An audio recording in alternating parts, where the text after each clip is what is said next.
नमस्कार दोस्तों, मैं सौरभ आप सभी का साइंस सर्फर चैनल पर स्वागत करता हूं। आज की वीडियो उन सभी बच्चों के लिए इम्पोर्टेंट है जो जेई और नीट के एग्जाम देने वाले हैं या फिर उसको पोस्टपोन करवाना चाहते हैं, और उन्हीं से मिलता जुलता जो है कंपार्टमेंट एग्जाम के लिए भी कुछ बातें मैं इस वीडियो में करने वाला हूं। सबसे पहले मैं आप लोगों को बता दूं कि एनटीए की तरफ से, जी हां, एनटीए की तरफ से कुछ पोर्टफोलियो जारी किया गया है कि जिसको सभी विद्यार्थियों को फॉलो करना जरूरी है। अगर कोई भी विद्यार्थी उस पोर्टफोलियो को फॉलो नहीं करता है तो उसे एग्जाम सेंटर में एंटर नहीं करने दिया जाएगा, और अगर वो एग्जाम सेंटर में एंटर कर भी लेता है तो उसे एग्जाम नहीं देने जाएगा।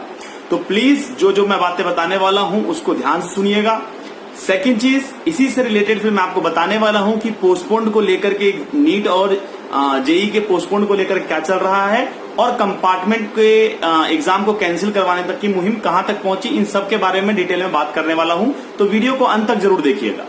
तो सबसे पहले मैं आप लोगों को बताता हूं कि क्या क्या पोर्टफोलियो बताया गया है एनटीए की तरफ से। तो आइए सबसे पहले उसके बारे में जान लेते हैं। जेई नीट ऐसे हैं प्रोटोकॉल, ये नियम फॉलो न करने पर परीक्षा केंद्र से किया जा सकता है बाहर।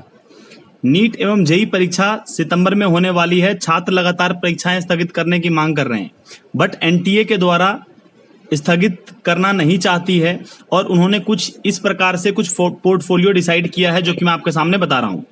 सबसे पहले तो बात यह किया गया नॉर्मल की वहां के लिए कि साफ सफाई रखने का ध्यान रखा जाएगा।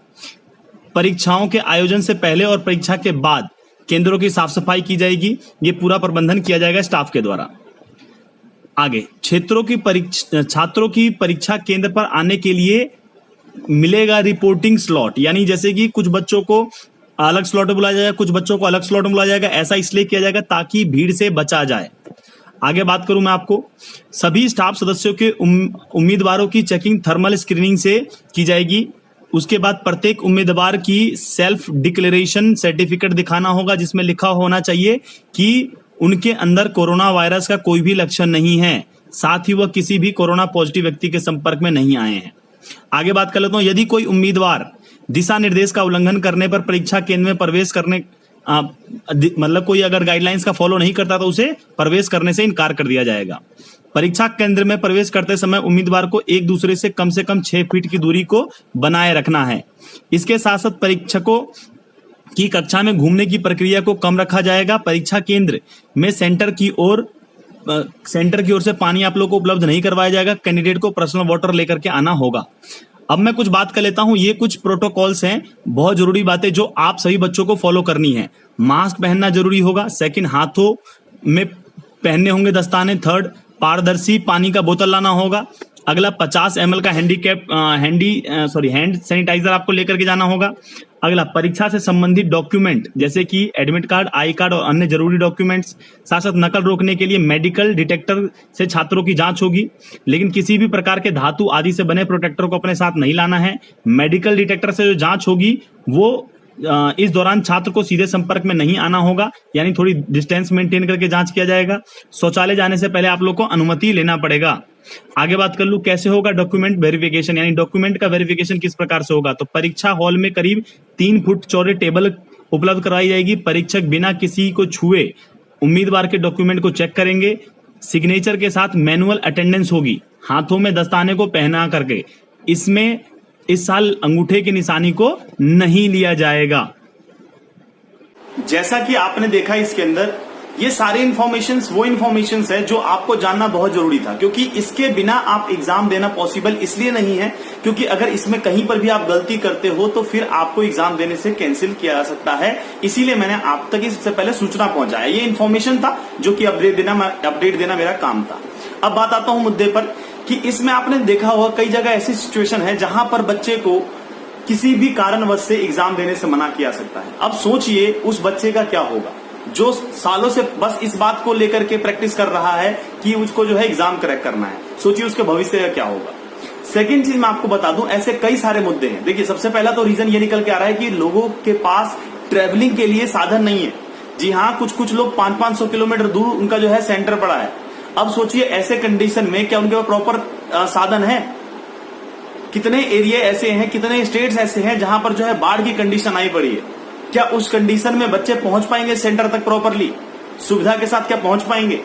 सेकेंड पॉइंट में लेके आता हूं, जब उस दिन सुप्रीम कोर्ट का आदेश आया था 17 अगस्त को, उस दिन वो जो वर्डिक्ट हुआ था उस दिन भी मतलब ऑनलाइन प्रोसेस के माध्यम से हुआ था। आप वहां पर चीजें ऑनलाइन कर रहे हो और यहां पर कह रहे हो कि ऑफलाइन एग्जाम पॉसिबल है। कितना कॉमन सेंस लेस वाली बातें हो रही है यहां पर। सोचिए जरा गवर्नमेंट को क्या सोचने वाली बातें यहां पर। आगे मैं आप लोगों से बताता हूं कि आपको पता होगा कि हरियाणा के सीएम को भी जो है कोविड पॉजिटिव हो गया। हमारे अमित शाह जी बीजेपी के अध्यक्ष, बीजेपी के पार्टी के, उनको भी कोविड-19 पॉजिटिव पाए गए थे। अब ये बताइए जो बड़े बड़े जितने भी नेता हैं, ये लोग अपने आप में इतना सिक्योरिटी रखते हैं, सेफ्टी बरतते हैं, इन लोगों के पास लोगों को मिलने के लिए एक पोर्टफोलियो को फॉलो करना पड़ता है, उसके बावजूद अगर ये लोग इन्फेक्टेड हो सकते हैं तो ये कॉमन बच्चे क्यों नहीं हो सकते भाई? क्या इतनी सी बात गवर्नमेंट को समझ में नहीं आती? यहां पर सोचने वाली बात है दोस्तों। मैं आपको एक बात बता दूं, आप बिल्कुल आश्वस्त रहिए कि आपको जो है कंफर्म है कि एग्जाम कैंसिल होगा, और जो बच्चे नीट और जेई वाले हैं वो कंफर्म मान के चले कि एग्जाम पोस्टपोन होगा। आपको बिल्कुल भी टेंशन नहीं लेना है।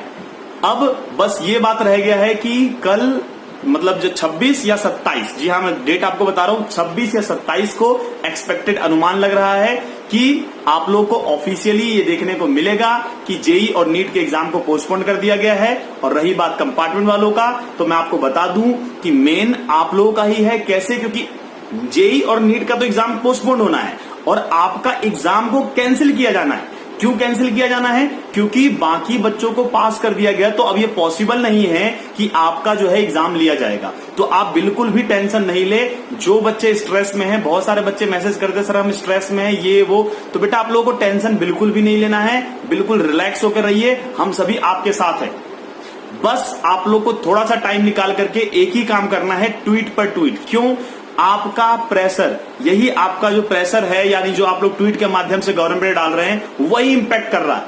तभी आप देखिए जितने भी न्यूज चैनल खोल लो, सुबह से शाम तक अब आज के टाइम पर सिर्फ डिबेट और इसी बात को लेकर के हो रहा है कि क्या एग्जाम को पोस्टपोन किया जाए या ना किया जाए, क्या एग्जाम को कैंसिल किया जाए या ना किया जाए। तो दोस्तों डेफिनेटली होगा, आप लोग अस्वस्थ रहिए। मैं आज इवनिंग में यानी करीब जो है 8 से 9 के बीच में एक अपडेट लेकर के आऊंगा आप लोगों के लिए। तब तक के लिए नमस्कार, जय हिंद, जय भारत।